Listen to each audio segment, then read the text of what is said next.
Okay, like who would you work that hard for anybody?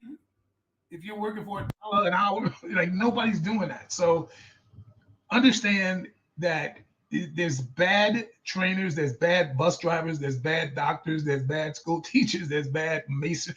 There's always good, bad. But how do you pick them out? How do you figure out? Okay, is this person somebody that? That's how you do it. Are they considering my age? Are they considering that I'm a woman? Which doesn't mean you don't work hard. Doesn't mean It just means I my mentality and the way I look at all this is different.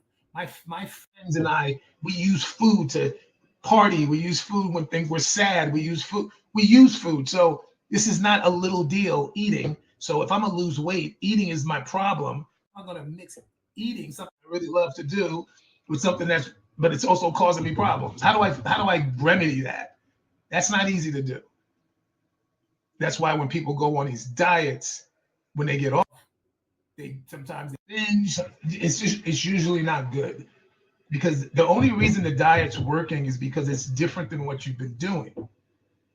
It's going to have. I tell people all the time, every diet has an expiration date.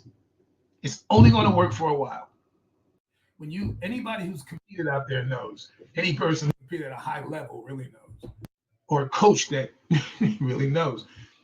You change a person's diet for a contest probably 4, 5, 6, 7, 8, 9 times sometimes because they're changing.